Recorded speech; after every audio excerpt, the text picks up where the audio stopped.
Hello बच्चों, let's read the question. Question says if z is equal to x plus iota y, x y belongs to R and x is not equal to minus 1 by 2, the number of values of z satisfying mod of z raised to power n is equal to z square into mod of z raised to power n minus 2 plus z into mod of z raised to power n minus 2 plus 1, where n belongs to natural number and n is strictly greater than 1 is option A is 0, option B is 1, option C is 2, option D is 3.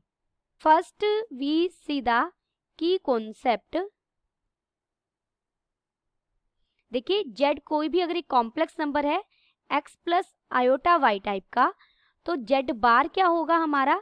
z बार होगा x minus iota y और modulus of z क्या हो जाएगा? Modulus of z कहिए या modulus of z बार कहिए, ये equal होगा स्क्वायर रूट ऑफ, मैं इसे रियल पार्ट ऑफ z लिख रही हूँ, रियल पार्ट ऑफ z का square plus imaginary part of z का स्क्वायर, यही बन जाएगा. और ये बन जाएगा square root of x square plus y square. ये हमेशा जीरो या जीरो से बड़ा होगा. और अगर z एक रियल नंबर है, z is a real number, therefore then z equal होगा अपने कंजुगेट. अब हमें किस इक्वेशन के लिए z सेटिस्फाई करना, गिवन इक्वेशन क्या है हमारी? गिवन कॉम्प्लेक्स इक्वेशन लिखते हैं. देखिए लेफ्ट हैंड साइड में mod of z raise to power n और राइट हैंड साइड में यहाँ z स्क्वायर के साथ मल्टीप्लीकेशन में mod of z raise to power n minus 2 plus z mod of z raise to power n minus 2 plus 1, n belongs to natural number. Therefore इसे ही हम क्या लिख सकते हैं? देखिए mod of z raise to power n और right hand side से अगर मैं mod of z raise to power n minus 2 common ले लूं पहली दो टर्म्स के बीच में से, तो अंदर क्या बच जाएगा? z स्क्वायर प्लस z और प्लस 1 तो था ही हमारा. अब देखिए जो ये लेफ्ट हैंड साइड में है ये एक रियल नंबर होगा, ठीक है. राइट हैंड साइड में ये भी रियल नंबर होगा और ये भी रियल नंबर है. अगर ये कॉम्प्लेक्स नंबर हुआ तो ये कभी इसके इक्वल नहीं हो सकता, तो डेफिनेटली इसे भी क्या होना पड़ेगा? कन्फर्मली रियल होना होगा. यहां से दिस इंप्लाइज हमें एक पता लगा z square plus z is real. अगर ये रियल नंबर होगा तो दिस इंप्लाइज इस नंबर का कंजुगेट इसी के इक्वल होगा, यानी z square plus z bar whole bar, और इसे मैं लिख सकती हूँ z bar square plus z बार.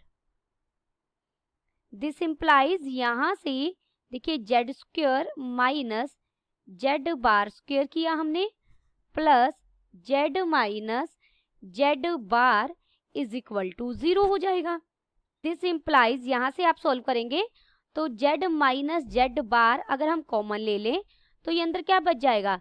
z प्लस z बार और प्लस 1 बच जाएगा इज इक्वल टू 0. देखिए ये है और यहाँ पर हमने आइडेंटिटी का यूज किया है a square minus b square is equal to a minus b into a plus B.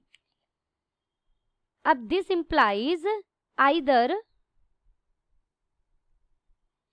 z minus z bar is equal to 0 और z plus z bar plus 1 is equal to 0.